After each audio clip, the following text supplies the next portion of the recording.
मैं coming sir. আসো আসো আসো, তুমি কি ইন্টারভিউ দিতে আইছো? হ্যাঁ স্যার, আমি ইন্টারভিউ দিতে।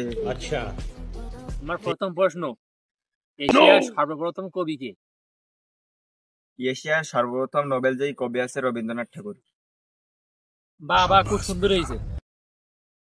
তোমার দ্বিতীয় প্রশ্ন, বাংলাদেশের একজন দেশপ্রেমিকের নাম বলো। আছে তো অনেকে, যেমন ধরেন শেখ মুজিবুর রহমান। বাহ, নাইস নাইস। তোমার তৃতীয় প্রশ্ন, বাংলাদেশ স্বাধীন হয় কবে?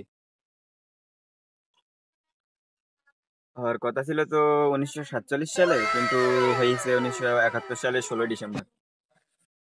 বাহ, খুব চমৎকার, ভেরি নাইস। তোমার শেষ প্রশ্ন, আকাশে কয়টা তারা? আকাশে কয়টা তারা তা তো এখনো জানা যায়নি, কিন্তু বিজ্ঞানীরা এখনো গবেষণা করছে তা নিয়ে।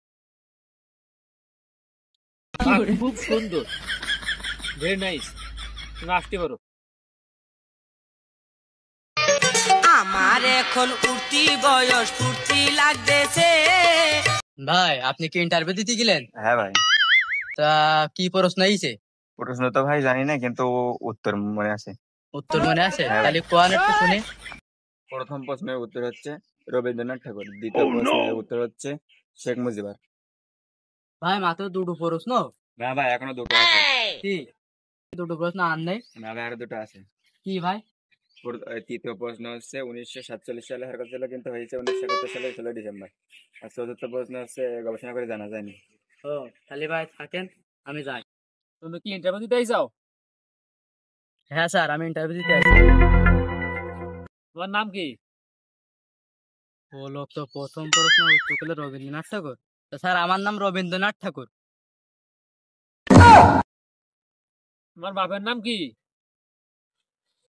শেখ মুজিবার। তোমার জন্ম কত সালে?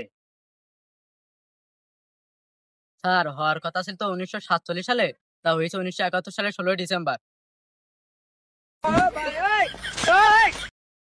তুমি কি পাগল?